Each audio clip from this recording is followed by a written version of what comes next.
यह है कि जब हम क्या करते हैं किसी भी अल्टरनेटिंग करंट को सिर्फ रेसिस्टेंस के क्रॉस लगाते हैं तो करंट और वोल्टेज में कोई भी फेज डिफरेंस नहीं होता। जबकि अगर सिर्फ इंडक्टर में लगाए हैं तो जो करंट होता है वो 90 डिग्री पीछे होता है, या हम बोल सकते हैं वोल्टेज जो है वो 90 डिग्री आगे है।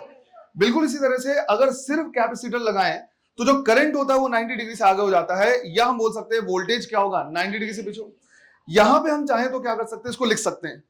तो यहां हम क्या कर रहे हैं, इसे दो अलग अलग टाइप के केसेस में लिख रहे हैं। जैसे पहला केस हमने क्या किया, ये लिया कि वोल्टेज जो हम क्या कर रहे हैं दे रहे हैं वो तीनों के अक्रॉस, रेसिस्टेंस, कैपेसिटर और इंडक्टर तीनों के अक्रॉस क्या कर रहे हैं, सेम दे रहे हैं।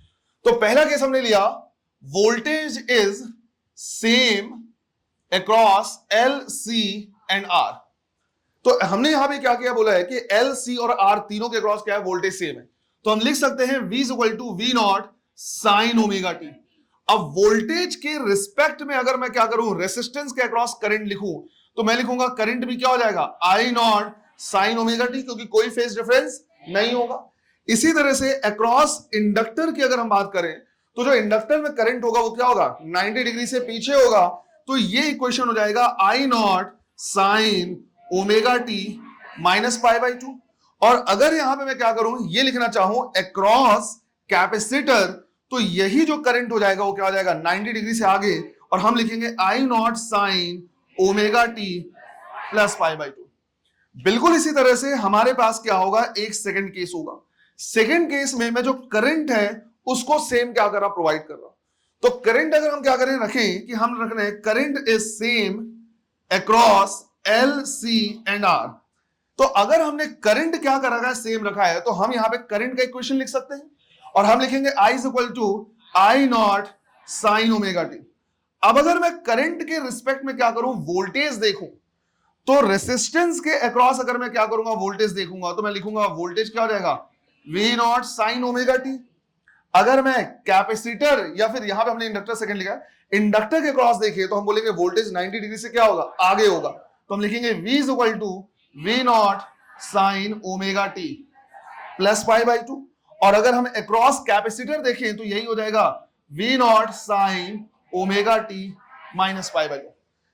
लिखाने का मेन यहां पे रीजन ये है या पर्पस ये है कि प्लस पाई बाई 2 लिखना है या माइनस पाई बाई 2 लिखना है, ये इस बात पे डिपेंड करेगा कि हम वोल्टेज के हिसाब से लिख रहे हैं या करंट के हिसाब से लिख रहे हैं।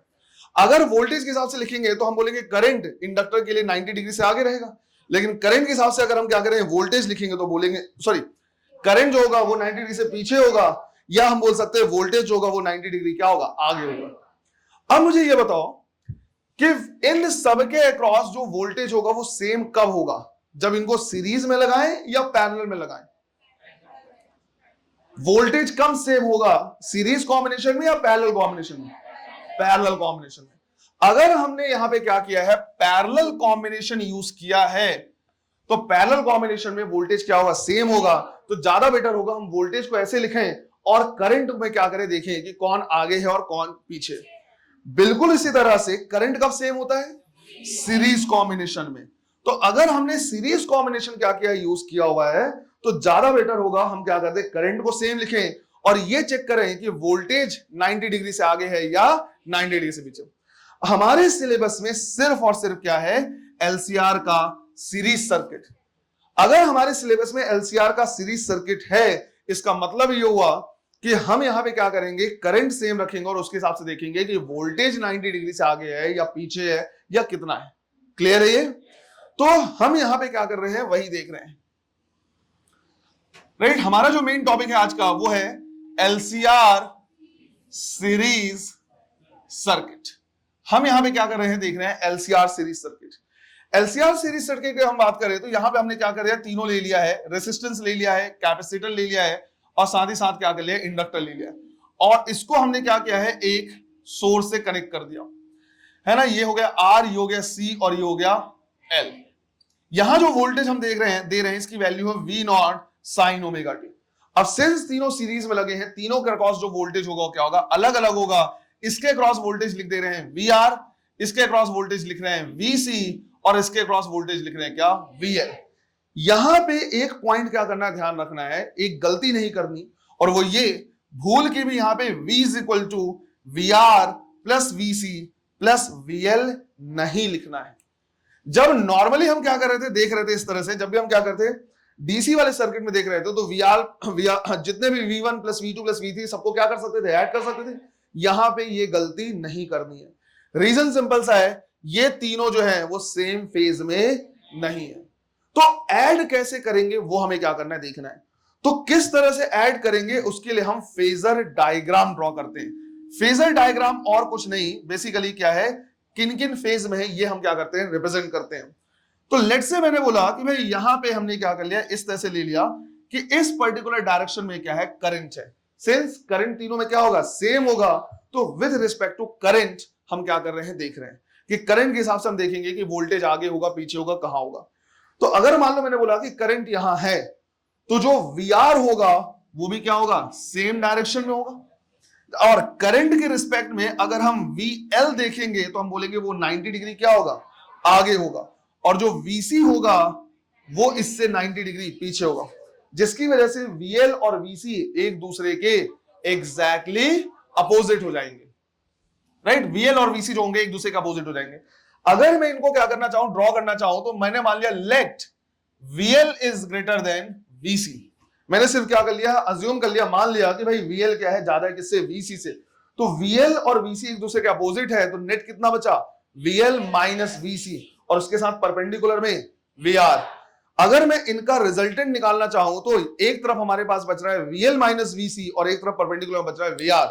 नेट रिजल्टेंट जब मैं क्या करूंगा, निकालूंगा, तो मुझे यहां पे मिलेगा VL माइनस VC का होल स्क्वायर प्लस VR का होल स्क्वायर। ध्यान रखना है, तो यहां पे हम ऐसे नहीं यूज करते हैं, बल्कि इस तरह से हम क्या करते हैं, रिजल्टेंट निकालते हैं। क्लियर है ये?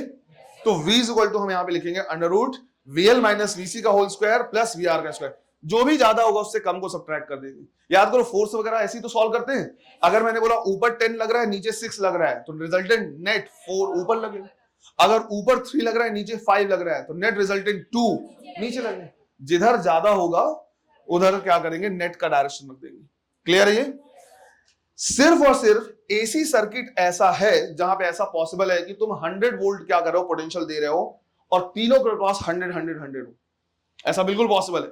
100 वोल्ट दिया है, ये भी 100 वोल्ट कंज्यूम, इसके क्रॉस भी 100 वोल्ट है, इसके क्रॉस भी 100 वोल्ट है, और इसके क्रॉस भी 100 वोल्ट। तुम खुद चेक कर लो, तीनों की वैल्यू 100 रख सकते हो तुम। 100 माइनस 100 ये कितना हो गया, 0। यहां पे 100 रखोगे तो रिजल्टेंट भी कितना आ जाएगा, 100। तो एसी सर्किट ही एक ऐसा है जहां पे ये बिल्कुल पॉसिबल है कि तुम 100 वोल्ट दो और सबके क्रॉस का हो जाए 100 हो जाए। क्लियर है ये? ऐसा यहां पे पॉसिबल। अगर फर्दर हम थोड़ा सा इसको आगे बढ़े तो जितने भी वोल्टेज हैं उनको ओम्स लॉ की मदद से, ओम्स लॉ के हेल्प से हम देख सकते हैं, करंट मल्टीप्लाइड बाय रेसिस्टेंस। अगर रेसिस्टेंस है तो रेसिस्टेंस, या फिर हमने एक टर्म सीखा हुआ है रिएक्टेंस, तो हम वैसा भी लिख सकते हैं। तो इसी में फर्दर हम क्या कर रहे हैं, आगे प्रोसीड कर रहे हैं, और हमने इसको क्या किया, ऐसे लिखा, VL को हमने लिखा I इंटू XL, VC को हमने लिखा I इंटू XC का होल स्क्वायर, और इसको हमने लिखा I इंटू R का होल स्क्वायर। हर जगह से I स्क्वायर कॉमन निकल के बाहर आ जाएगा, और बाहर आ गया, उसको अगर हम लेफ्ट हैंड साइड लिखे तो V by I is equal to हमारे पास बचेगा यहाँ पे XL माइनस XC का whole square plus R square. पूरे सर्किट के पोटेंशियल को पूरे सर्किट के करंट से हम क्या करेंगे, डिवाइड करेंगे, तो पूरे सर्किट का नेट इक्विवेलेंट रेसिस्टेंस जैसा मिलेगा हमें। और V बाई I को रिप्लेस कर देते हैं किससे, Z से, और Z मिलता हमें क्या, XL माइनस XC का whole square plus R square का स्क्वायर रूट। जिस तरह से वहां पे सीरीज और पैरेलल कॉम्बिनेशन होता था कि सीरीज में R1 plus R2 plus R3 कर दो, पैरेलल में होना बना R1 प्लस होना बना R2, यहां पे ऐसा सिस्टम नहीं। यहां पे ये तीनों अलग अलग फेज में होते हैं, तो अलग अलग तरीके से हम इसको क्या करेंगे, लिखेंगे। तो Z इक्वल टू क्या होगा, under root XL minus XC का whole square plus R square का स्क्वायर। जहां पे जो Z आ रहा है that is known as impedance, और इसकी भी जो यूनिट होगी वो हो गई क्या, क्लियर है ये? अब सवाल आता है कि ठीक है, अगर सिर्फ रेसिस्टेंस होता तो I और V में फेज डिफरेंस 0 होता, सिर्फ इंडक्टर होता या सिर्फ कैपेसिटर होता तो फेज डिफरेंस 90 डिग्री का होता। लेकिन यहां पे तो क्या है, तीनों लगे हुए हैं। अगर तीनों लगे हुए हैं तो फेज डिफरेंस कितने का होगा वो हमें क्या करना है, निकालना है। तो अब नेट फेज डिफरेंस कितने का है वो निकालने के लिए हम यहां पे क्या कर रहे हैं, एक ट्रायंगल की हेल्प ले रहे हैं। जो ट्रायंगल हमने क्या किया है, लिया है वो इस तरह से लिया है कि ये हो गया हमारे पास VL माइनस VC, देखो इससे, राइट, ये हो गया क्या, VL माइनस VC, इतना ही बचा। नीचे में क्या बचा था, VR, और इनका नेट रिजल्टेंट कितना था, V। अब VR के साथ नेट रिजल्टेंट जो एंगल बनाएगा वही हो जाएगा फेज डिफरेंस। VR के साथ क्यों देखा हमने, क्योंकि VR ऐसा था जिसमें कोई फेज डिफरेंस क्रिएट नहीं करता था, उसके आगे या पीछे कितना जाएगा वही नेट फेज डिफरेंस हो जाएगा। हम चाहे तो VL माइनस VC वाले टर्म को XL माइनस XC भी लिख सकते हैं, जहां पे VR है वहां पे R भी लिख सकते हैं, और जहां पे V है वहां पे Z भी लिख सकते हैं। बात आई समझ में। और एक बार अगर हमें या तो V के टर्म में लिख लो या तो XL R के टर्म में लिख लो, है ना, मिक्स मत कर देना। या तुम चाहो तो इसको दो अलग अलग ट्रायंगल ड्रॉ कर सकते हो, एक ट्रायंगल में सिर्फ वोल्टेज वाली वैल्यू तुम क्या कर सकते हो, रिप्रेजेंट कर सकते हो, और दूसरे ट्रायंगल में सिर्फ राइट रेसिस्टेंस या रिएक्टेंस वाले टर्म यूज कर सकते हो। दोनों को मिक्स मत कर देना। क्लियर है ये। अगर मुझे इस ट्रायंगल का कोई भी दो साइड पता चल जाए तो मैं तीसरी साइड निकाल सकता हूं, और एक बार अगर ट्रायंगल का साइड मुझे पता चल गया है तो मैं यहां से क्या कर सकता हूं, फेज निकाल सकता हूं। फॉर एग्जांपल मैं चाहूं तो tan phi is equal to लिख सकता हूं परपेंडिकुलर डिवाइड बाय बेस, तो या तो मैं लिखूंगा VL minus VC divide by VR, या मैं लिखूंगा XL minus XC divide by R।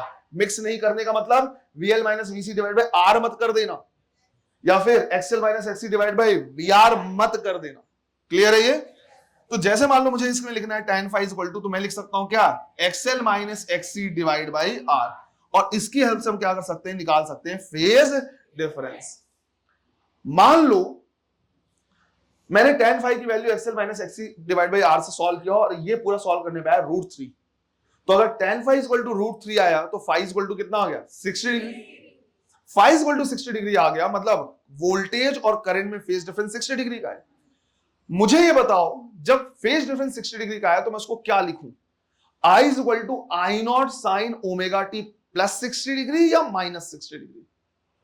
60 degree का फेज डिफरेंस तो निकाल लिया, लेकिन ये कैसे पता चलेगा कि मैं वहां पे प्लस 60 डिग्री लिखूंगा या फिर माइनस 60 डिग्री लिखूंगा। ये डिपेंड करेगा, दोनों हो सकता है, दोनों हो सकता है। किस पे डिपेंड करेगा, राइट, XL ज्यादा है या XC ज्यादा है, या XL ज्यादा होगा तो VL ज्यादा होगा, XC ज्यादा होगा तो VC ज्यादा होगा। तो तुम चाहो तो ऐसे भी बोल सकते हो कि VL ज्यादा है या फिर VC ज्यादा है। तो जैसे तुमने यहां से क्या कर लिया, फेज डिफरेंस निकाल लिया, तुमने वोल्टेज लिखा था V not sine omega T, तो करंट लिखोगे I is equal to I not sine omega T minus 5 कर देना है अगर XL ज्यादा हुआ किससे, XC से। तो अगर XL ज्यादा हुआ किससे, XC से, तो -5। क्यों, XL चाहता है करंट क्या रहे, पीछे रहे, तो अगर वो जीता तो फेज डिफरेंस को क्या कर देगा, माइनस करेगा, और करंट क्या रहेगा, पीछे रहेगा। बात आई समझ में। दोनों लड़ रहे हैं ना, कैपेसिटर चाहता है करंट आगे रहे, इंडक्टर चाहता है पीछे रहे। तो अगर कैपेसिटर जीता तो वो फेज डिफरेंस, वो क्या करेगा, करंट को आगे बढ़ा देगा, और अगर इंडक्टर जीता तो पीछे कर देगा। तो यहां से तुमको सिर्फ क्या करना है, tan phi की वैल्यू निकाल लेनी, और प्लस करना या माइनस करना है वो कॉमन सेंस यूज करके तुम निकाल सकते हो। इसी तरह से I is equal to I not sine omega T plus 5 तुमको कर देना है अगर XC ज्यादा हुआ किससे, XL से, या तुम चाहो तो इन दोनों को I से मल्टीप्लाई कर दो और तुम बोलो VL ज्यादा हुआ VC से या VC ज्यादा हुआ VL से। समझ में आया ये। एक चीज का ध्यान रखना, ये जो ट्रायंगल है वो बहुत इंपॉर्टेंट है बेटा, ये ट्रायंगल तुम्हारे दिमाग में हमेशा बना होना चाहिए। नीचे पे VR, यहाँ पे VL माइनस VC या VC माइनस VL जो भी होगा ज्यादा, और इधर पे V, और यहाँ पे जो वैल्यू है वो क्या है, 5, या फिर XL minus XC R and Z। Clear, चलो इसको नोट करो पहले, ठीक है ना। तो ये ट्रायंगल जो है उसको क्या करना है, जरूर याद रखना है, या तो वोल्टेज के फॉर्म में या तो इंपेडेंस एंड रिएक्टेंस के फॉर्म में। और इस चीज का भी ध्यान रखना है कि यहां पे जब भी तुमको करंट निकालने के लिए बोलेगा, किसी भी सर्किट में करंट निकालने के लिए बोलेगा, तो कभी भी V डिवाइड बाय R नहीं करना है, हमेशा क्या करना है, V डिवाइड बाय Z, और Z की वैल्यू क्या है, under root XL minus XC का whole square plus R square का स्क्वायर। इनमें से जो भी कंपोनेंट नहीं लगा होगा उसको क्या कर देना है, 0 कर देना है। कभी कभी ऐसा होता है कि क्वेश्चन बिल्कुल सिंपल सा है, फाइंड द करंट। अब करंट निकालना है, करंट का फॉर्मूला क्या है, V divide by Z, Z का फॉर्मूला क्या है, under root XL minus XC का whole square plus R square का स्क्वायर। क्वेश्चन बहुत इजी है, बट कैलकुलेशन कभी कभी बहुत ज्यादा हो जाता है, और ये अपने ही पर्सनल एक्सपीरियंस से मैं तुमको क्या कर रहा बता रहा, क्योंकि मेरे टाइम पे बोर्ड में क्या किया था, ऐसे एग्जाम के टाइम पे ऐसे ही क्वेश्चन आया था, क्वेश्चन यही पूछा था, इसी तरह का सिमिलर क्वेश्चन था। बट प्रॉब्लम ये था कि ना उसमें एक्सेल दिया था ना तो एक्सी दिया था। क्या दिया था? फ्रीक्वेंसी गिवन था, इंडक्टेंस गिवन था, कैपेसिटेंस गिवन था, जिसकी हेल्प से हमें क्या करना था, एक्सेल की वैल्यू निकालनी थी। तो एक्सेल हो जाएगा 2 पाई न्यू इंटू एल और एक्सी हो जाएगा 1/2 पाई न्यू इंटू सी। अब ऐसा भी नहीं था कि कैलकुलेशन सिंपल हो, सिंस रेसिप्रोकल लेना था एक्सी के लिए, वो कैलकुलेशन में जो पॉइंट वाइज आ रहे थे। और जब हम z निकाल रहे थे तो उस टाइम पे जो z था वो भी कोई परफेक्ट स्क्वायर रूट वगैरह नहीं बन रहा था। ऐसा नहीं कि 625 आ गया तो तुरंत 25 तुमने लिख दिया, या 225 आ गया तो 15, कोई परफेक्ट रूट नहीं बन रहा था। तो क्वेश्चन बहुत सिंपल था, लेकिन वो कैलकुलेशन में जो था वो क्या था, काफी टाइम लग रहा था। 6 मार्क्स के क्वेश्चन में छूट गया था बोर्ड में। ये मैं अपने पर्सनल एक्सपीरियंस से बता रहा कि कभी कभी क्या होता है, इसमें एसी में क्वेश्चन आसान रहता है लेकिन कैलकुलेशन क्या होता है, बहुत लेंथी हो जाता है। तो थोड़ा सा अपने एग्जाम में क्या करना है, केयरफुल रहना है कि क्वेश्चन इजी, कहीं ऐसा तो नहीं कि कैलकुलेशन इतना ज्यादा है कि वो खूब सारा टाइम क्या हो जाएगा, खा जाएगा। तो अगर तुमको ऐसा लगे कि डायरेक्ट फ्रीक्वेंसी दिया हुआ है, ओमेगा तक नहीं, एंगुलर फ्रीक्वेंसी भी नहीं, सीधा लीनियर फ्रीक्वेंसी के बिना, तो एक बार क्या होना है, केयरफुल रह जाना है कि कहीं ऐसा तो नहीं कि क्वेश्चन सॉल्व करने में टाइम बहुत चल जाए। क्लियर है ये? इसके लिए थोड़ा सा ध्यान रखना। एनीवे, मान लो हमारे पास कोई एलसीआर सीरीज सर्किट है, तो हमने बोला कि भाई वोल्टेज हमने क्या कर लिया, निकाल लिया V not sine omega T, ये हमें पता है। जो करंट है उसको हम लिख सकते हैं I not sine omega T, या तो +5 लिखेंगे या तो -5 लिखेंगे, डिपेंड करेगा एक्सेल या एक्सी की वैल्यू पे। मुझे ये जानना है कि करंट फ्लो हो रहा है, वोल्टेज है, मुझे जानना है कितना इंस्टेंटेनियस पावर क्या होगा वहां पे रिक्वायर्ड होगी। तो सिंस ये भी इंस्टेंटेनियस है, ये भी इंस्टेंटेनियस है, अगर मैं इनको मल्टीप्लाई करूंगा तो पावर भी मुझे क्या मिलेगा, इंस्टेंटेनियस। तो मैंने यहां पे लिखा इंस्टेंटेनियस पावर। इंस्टेंटेनियस पावर अगर मुझे क्या करना है, लिखना है, तो मैं लिखूंगा V instantaneous multiplied by I instantaneous, और इनकी वैल्यू अगर हम पुट करें तो ये हो जाएगा V not sine omega T multiplied by I not sine omega T +5। जहां से V नॉट I नॉट को हम क्या कर सकते हैं, बाहर निकाल सकते हैं, और ब्रैकेट में हमारे पास बचेगा sign omega T into sine omega T +5। अब यहां पे हमारे पास क्या आ रहा है, एक वो आ रहा है फॉर्मूला साइन ए इंटू साइन बी का, जहां पे ए की जगह पे इसको लिख सकते हैं, बी की जगह पे इस पूरे को। और साइन ए इंटू साइन बी को जब हम क्या करते हैं, एक्सपेंड करते हैं, तो आता है 1/2 ब्रैकेट में cos A minus B minus cos A plus B, right. इसको भी क्या है, बेसिक ट्रिग्नोमेट्री में इस फॉर्मूले को लिखवाया हुआ है, और ये भी लिखवाया हुआ कि पावर फैक्टर के टाइम पे आएगा। अभी जो हम पढ़ रहे हैं पावर फैक्टर वाला टॉपिक देख रहे हैं। निकालने का तरीका बिल्कुल सिंपल है, कॉस ए प्लस बी का फॉर्मूला लिखो, कॉस ए माइनस बी का फॉर्मूला लिखो, इसको इससे माइनस करो या इसको इससे माइनस करो, दो डिफरेंट टाइप के फॉर्मूले आएंगे। तो साइन ए इंटू साइन बी का फॉर्मूला ऐसा है। तो यहां पे अगर मैं ओमेगा टी को मान लू ए और इस पूरे को मान लू क्या, बी, तो बेसिकली ये साइन ए इंटू साइन बी का फॉर्मूला आ गया। जब हम इसको क्या करेंगे, एक्सपैंड करेंगे, तो ये हो जाएगा 1/2, तो ये 1/2 हम यहां पे लिख दे रहे हैं ब्रैकेट में cos A minus B. Omega T से इसको माइनस करोगे तो ये कैंसिल होगा, क्या बचेगा, -5, तो cos -5 minus cos A plus B, इनको ऐड करोगे तो ये हो जाएगा क्या, 2 omega T +5। Further cos minus theta cos theta के बराबर ही होता है, तो जो कॉस -5 है वापस से क्या हो जाएगा, कॉस 5 के बराबर। और यहां पे जो इंस्टेंटेनियस पावर हमें मिलेगा वो मिलेगा V not I not by 2 और ब्रैकेट में cos 5 minus cos 2 omega T +5। यह आ गया हमारे पास इंस्टेंटेनियस पावर। इंस्टेंटेनियस पावर से ज्यादा मैं इस चीज में इंटरेस्टेड हूं कि पूरे एक कंप्लीट साइकिल में इन सबने मिलके ऑन एन एवरेज कितना पावर कंज्यूम किया। मतलब यहां पे मुझे क्या करना है, निकालना है एवरेज पावर। तो अगर मैं यहां पे एवरेज पावर निकालना चाहूं तो मुझे इधर पे क्या करना पड़ेगा, एवरेज लेना होगा। अब V not I not 2 constant term है, इसका एवरेज लेने की जरूरत नहीं है, तो V not I not by 2 को हमने ऐसे रख दिया। cos 5 क्या ये टाइम के साथ चेंज हो रहा है, नहीं, इसमें टाइम वाला कोई फैक्टर नहीं है, ये सिर्फ क्या है, फेज डिफरेंस, जो एक्सेल एक्सी और आर पे डिपेंड करता है। ना तो एक्सेल टाइम के साथ चेंज होगा, ना एक्सी टाइम के साथ, ना तो आर चेंज। तो ये भी एक तरीके से क्या हो गया, कांस्टेंट टर्म। तो इसके लिए भी हमें कुछ भी करने की जरूरत नहीं, इसका भी एवरेज लेने की जरूरत नहीं। माइनस ये पूरा फैक्टर है जो टाइम के साथ क्या हो रहा है, चेंज हो रहा है। तो मुझे इसका क्या करना होगा, एवरेज लेना होगा, राइट। एवरेज ऑफ क्या बच रहा है हमारे पास, cos 2 ओमेगा टी प्लस 5, इसका एवरेज लेना होगा। और हमें पता है cos का जो एवरेज होता है वो कितना होता है, 0। तो इस पूरे का एवरेज 0 हो जाएगा, जिसकी वजह से यहां पे मुझे मिलेगा average power consumption is equal to V not I not by 2 multiplied by cos 5। हम चाहें तो उसको ऐसे लिख सकते हैं, या हम चाहें तो उसको डिफरेंट डिफरेंट टाइप के फॉर्मेट में वो कर सकते हैं, चेंज कर सकते हैं। अब एक ही समझना है, आज तक जो पावर कंजम्पशन था या पावर यूटिलाइजेशन था या पावर रिक्वायर्ड जो था, वो वोल्टेज और करंट पे डिपेंड कर रहा था। यहां पे वोल्टेज और करंट के अलावा एक और फैक्टर आ गया है जिस पे डिपेंड कर रहा है। अब वोल्टेज या करंट कितना भी रहे, अगर कॉस की वैल्यू 0 हो गई ना, तो एवरेज पावर कंजम्पशन भी कितना हो जाएगा, 0 हो जाएगा।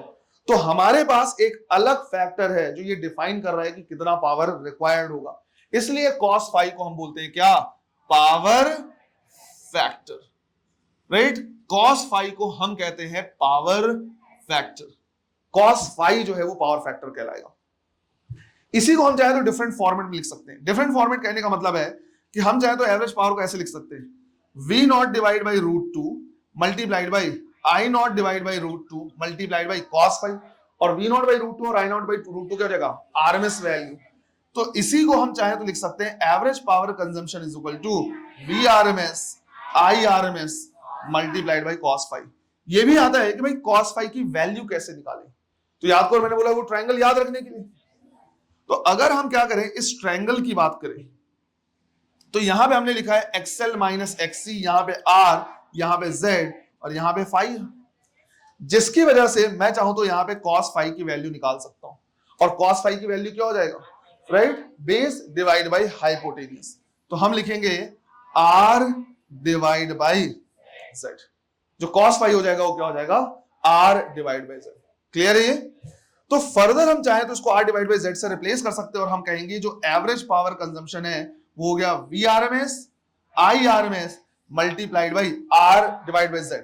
यहां पे मैं आई आरएमएस को भी चाहूं तो रिप्लेस कर सकता हूं V RMS divide by Z से, multiplied by R divide by Z। तो Z इंटू Z क्या हो जाएगा, Z स्क्वायर। तो इसी का फॉर्मेट हो जाएगा वी आरएमएस का स्क्वायर डिवाइड बाई Z का square multiplied by R। Generally numerical solve करने के लिए इसको हम क्या करते हैं, प्रेफर करते हैं। रीजन क्या है, सीधा Z स्क्वायर की वैल्यू पुट कर सकते हैं, तो Z की वैल्यू नहीं निकालना पड़ेगा, स्क्वायर रूट सॉल्व करने से हम क्या हो जाएंगे, बच जाएंगे। क्लियर है ये? और इस तरह से हम क्या कर सकते हैं, निकाल सकते हैं ये। अब यहां पे क्या करना है, एक चीज समझना है कि आउट ऑफ Z R जो है वही क्या कर रहा है, पावर कंज्यूम कर रहा है। यहां पे अभी हम क्या करेंगे, 3 अलग अलग केसेस देखेंगे, तो ये बात थोड़ी सी और क्लियर होगी कि जो सिर्फ रेसिस्टेंस है वही क्या कर रहा है, पावर कंज्यूम कर रहा है, बाकी कोई और पावर कंज्यूम नहीं कर रहे हैं, है ना। इस ट्रायंगल को थोड़ा सा क्या करना है, ध्यान रखना है। अभी इस पे हम वापस से आएंगे। क्लियर है ये? तो एक टर्म आया पावर फैक्टर, जिस पे डिपेंड करेगा कि एवरेज पावर कंजम्पशन कितना होगा। नोट करो इसे जरा, देखो। तो यहां पे हमने क्या किया है, देखा है कि भाई जो एवरेज पावर कंजम्पशन का फॉर्मूला आ रहा है ना, यहां पे हमने क्या कर लिया, देख लिया है कि जो एवरेज पावर कंजम्पशन का फॉर्मूला है वो सीधा सीधा है V RMS into I RMS multiplied by cos 5। इसका मतलब है वो डिपेंड कर रहा है किस पे, cos 5 पे भी, और cos 5 की वैल्यू क्या है, R डिवाइड बाई Z। यहां पे हम क्या कर रहे हैं, 3 अलग अलग टाइप के केसेस ले रहे हैं। पहला केस हमने लिया है प्योर रेसिस्टिव सर्किट का। हमने यहां पे क्या लिया है, एक केस लिया है pure resistive circuit. Pure resistive circuit कहने का मतलब है कि इसमें XL और XC नहीं लगे हुए हैं, सिर्फ और सिर्फ क्या लगा हुआ है, रेसिस्टेंस लगा हुआ है। तो अगर XL और XC की वैल्यू क्या हो जाएगी, 0 हो जाएगी, तो जो Z हो जाएगा वो किसके बराबर हो जाएगा, R के बराबर हो जाएगा।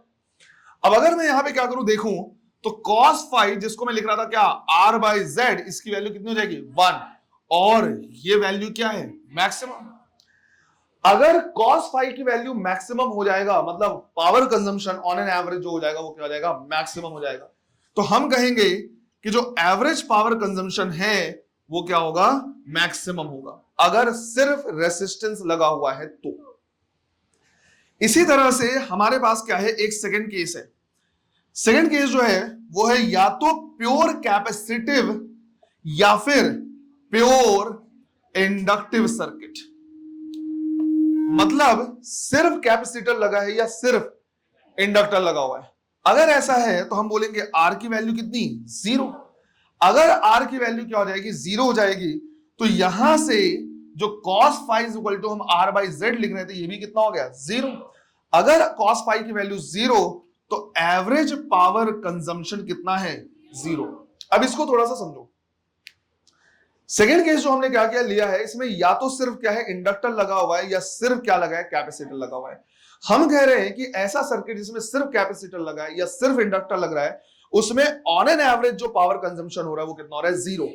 एवरेज कंजम्पशन ऑफ पावर 0 है। इसका ये बिल्कुल मतलब नहीं कि उसको वर्क करने के लिए किसी पावर की रिक्वायरमेंट नहीं है। अगर कैपेसिटर लगा है या इंडक्टर लगा तो वर्क करने के लिए पावर चाहिए, लेकिन वो पूरे एक साइकिल में नेट पावर का कोई कंजम्पशन नहीं करेगा। तो पावर चाहिए क्यों, सिंपल सा है, अगर वर्क करना है इलेक्ट्रिकल सर्किट है तो पावर की रिक्वायरमेंट होगी, फिर नेट पावर कंज्यूम कैसे नहीं कर रहा। तो जैसे एग्जांपल लो इंडक्टर का, तो इंडक्टर के बारे में मैंने तुमको बताया है कि अगर कोई वैल्यू बढ़ रही है तो उसको बढ़ने नहीं देता, और घट रहा है तो उसको घटने नहीं देता। कैसे नहीं, कि अगर कोई वैल्यू बढ़ रही है तो उसको क्या लेता है, खुद क्या कर लेता है, कंज्यूम कर लेता है, या कंज्यूम नहीं करता, खुद क्या कर लेता है, स्टोर कर लेता है। और जो इंडक्टर होता है वो एनर्जी स्टोर करता है in the form of magnetic field. तो जब करंट या पावर या वोल्टेज क्या हो रहा होगा, बढ़ रहा होगा, तो वो क्या करेगा, कुछ पावर को स्टोर कर लेगा। जब वही वैल्यू घट रहा होगा तो उसको वापस क्या कर देगा, दे देगा। फिर जब वो अपोजिट एक्शन बढ़ने लगेगा तो फिर से ले लेगा, और जब अपोजिट एक्शन में घटेगा तो फिर से क्या कर देगा, दे देगा। तो एक कंप्लीट साइकिल में, जो कि साइनोसॉइडल हमारे पास साइकिल है, उसमें क्या कर रहा है, कुछ पावर ले रहा है और वापस से उसी को क्या कर दे रहा है, दे दे रहा है। क्लियर है ये? सेम ऐसा ही काम कैपेसिटर भी करेगा। अगर 1/4 साइकिल में कैपेसिटर क्या होगा, चार्ज हुआ, तो अगले 1/4 में क्या हो जाएगा, डिस्चार्ज होगा। फिर अगले 1/4 में अपोजिट एक्शन में चार्ज होगा, फिर उसके 1/4 में वापस से क्या हो जाएगा, डिस्चार्ज हो जाएगा। तो क्या हो रहा है, चार्ज और डिस्चार्ज हो रहा है, एनर्जी स्टोर कर रहा है in the form of electric field, फिर वही स्टोर एनर्जी वापस से क्या कर दे रहा है, प्रोवाइड कर दे रहा है। तो एक एवरेज साइकिल में या एक पूरे साइकिल में जब एवरेज पावर कंजम्पशन देखते हैं तो कितना है, 0। लेकिन रेसिस्टेंस के साथ ऐसा नहीं है। अगर रेसिस्टेंस लगा है तो चाहे वो साइकिल कैसा भी हो, वो क्या करेगा, नेट पावर को कंज्यूम करेगा ही करेगा। इसलिए हम कह रहे हैं, और हम कहते हैं कि भाई जो भी पावर कंजम्पशन होता है, राइट, जो भी पावर कंजम्पशन होता है वो सिर्फ किसके क्रॉस होता है, रेसिस्टेंस के क्रॉस, राइट। इंडक्टर या कैपेसिटर को वर्क करने के लिए पावर चाहिए, लेकिन उसमें कोई एवरेज पावर कंजम्पशन नहीं होता, जिसकी वजह से जितना पावर चाहिए होता है that is also known as wattless power. और इस सर्किट में जो करंट फ्लो होता है that is known as wattless current, उसे हम बोलते हैं वॉटलेस करंट। कभी कभी तुमसे क्या करता है, पूछ लेता है कि भाई वॉटलेस पावर कितना चाहिए, मतलब उनको वर्क करने के लिए कितना पावर चाहिए। तो समझना है, पावर कंज्यूम सिर्फ और सिर्फ कौन करता है, रेसिस्टेंस करता है। तो जब हम क्या करते हैं, ऐसा फॉर्मूला लिखते हैं इस तरह का, किसमें, cos फाई में, तो cos फाई की वैल्यू कितनी है, r by Z, out of total resistance या टोटल जो भी इंपीडेंस है उसका वो पार्ट जो पावर क्या कर रहा है, कंज्यूम कर रहा है। हमने उसको रिप्रेजेंट किया किससे, cos फाई से, और ये है वो पावर जो क्या करेगा, कंज्यूम करेगा। अगर मुझे वॉटलेस पावर चाहिए, राइट, वॉटलेस पावर अगर मुझे चाहिए, तो इसका फॉर्मूला हम लिखेंगे क्या, V R M S into I R M S multiplied by sine phi. जब हम साइन फाई की वैल्यू क्या करेंगे, लिखेंगे, तो साइन फाई क्या होगा, परपेंडिकुलर डिवाइड बाई हाइपोटेन्यूज, तो XL minus एक्ससी divide by Z. तो साइन फाई बताता है आउट ऑफ टोटल इंपीडेंस वो पार्ट जो पावर कंज्यूम नहीं करते हैं, और cos फाई बताता है आउट ऑफ टोटल इंपीडेंस वो पार्ट जो क्या कर रहा है, पावर कंज्यूम कर रहा है। तो जितना भी पावर हम देते हैं वो दो पार्ट में डिवाइड हो जाता है, रेसिस्टेंस जो क्या कर रहा है, कंटिन्यूअसली यूज कर रहा है, और इंपीडेंस इंडक्टर या कैपेसिटर जो पावर चाहिए पर वो कंज्यूम नहीं कर रहा। अगर तुमको ये समझना है तो तुम ऐसे समझ सकते हो कि जैसे मान लो तुमको कहीं पे कमरा है, वो रेंट पे लेना है। अब वहां पे कंडीशन है कि भाई 2000 रेंट है और 5000 आपको क्या करना है, डिपॉजिट करना है। तो ये 2000 वो है जो हर मंथ तुम्हारे क्या होंगे, खर्च होंगे, और जो 5000 है वो तुमने अभी दिए हैं, लेकिन जब तुम वापस लोगे तो वापस तुमको मिल जाएंगे। बात आई समझ में? तो ये 2000 हो गया जो रेसिस्टेंस क्या कर रहा है, यूज कर रहा है, और जो 5000 है तुमने डिपॉजिट किए और वापस ले लेंगे। तो वर्क करने के लिए या वहां पर रहने के लिए शुरू में तुमको कितना चाहिए, टोटल 7000 चाहिए। भले वो 5000 वापस मिल जा रहे हैं, पर ऐसा थोड़ी कि 2000 जाके रहना शुरू कर दोगे। टोटल कितना देना पड़ेगा, 7000, 2000 क्या हो जाएगा, डिडक्ट होता जाएगा पर मंथ, और 5000 तुम्हारा डिपॉजिट सेफ है जो क्या हो जाएगा, वापस मिल जाएगा। तो पूरे पावर में दो चीजें होती हैं, एक वॉटलेस पावर होता है और एक होता है कंज्यूम्ड पावर या रेसिस्टेंस के क्रॉस पावर। क्लियर है ये? तो कभी कभार ये भी पूछ लेता है, ध्यान रखना इसमें साइन फाई क्या करना होगा, यूज करना होगा। इसी तरह से हमारे पास क्या है, एक थर्ड केस है, और थर्ड केस है रेजोनेटिंग एलसीआर सर्किट। अभी रेजोनेंस हमने क्या किया है नहीं पढ़ा है, जस्ट अभी हम क्या करने वाले हैं, रेजोनेंस ही पढ़ने वाले हैं। पर फिलहाल ये ध्यान रखना है कि रेजोनेटिंग एलसीआर सीरीज सर्किट ऐसा होता है जिसमें एक्सएल किसके बराबर होगा, एक्सी के बराबर।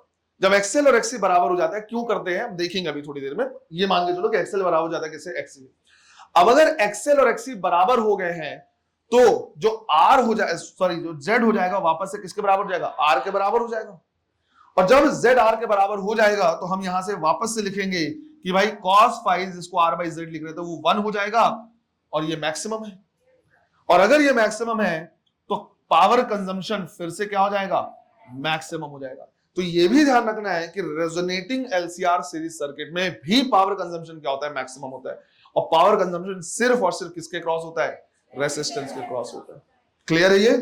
दो टाइप के पावर, एक रेसिस्टेंस जो यूज करेगा, एक इंडक्टर और कैपेसिटर जिनके वर्क करने के लिए चाहिए पर वो डायरेक्ट यूज करेंगे नहीं, इसलिए इंस्टेंटेनियस को जीरो नहीं बोला है, क्या बोला हमने, एवरेज को जीरो। क्लियर? चलो नोट करो इसे। इंडक्टर की वैल्यू दे देगा और बार बार ये पूछेगा कि बताओ इस कैपेसिटर के अक्रॉस टोटल पावर कितना कंज्यूम हुआ। इंस्टेंटेनियस पूछेगा तब तो तुमको बेटा निकालना पड़ेगा V instantaneous into I instantaneous. Clear है ये? लेकिन अगर जनरली वो क्या करता है, एवरेज बार बार पूछता है, एवरेज पावर कंजम्पशन कितना होता है, जीरो होता है। साथ साथ एक नोट भी लिखना है तुम्हें,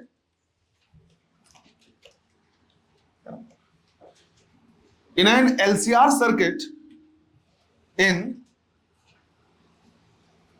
a LCR circuit, average power is only consumed by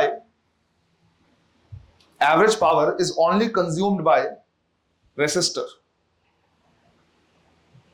is only consumed by resistor। तो सिर्फ और सिर्फ रेसिस्टेंस ही वो है जो क्या करता है, एवरेज पावर कंज्यूम करता है, उसके अलावा और कोई पावर कंज्यूम नहीं करता। इंडक्टर वगैरह कोई भी एवरेज पावर कंज्यूम नहीं करते, वर्क करने के लिए पावर चाहिए पर कंजम्पशन नहीं होगा। क्लियर है ये? अब यहां पे हमने क्या किया है, एक टॉपिक लिखा था लास्ट में, रेजोनेटिंग सीरीज सर्किट।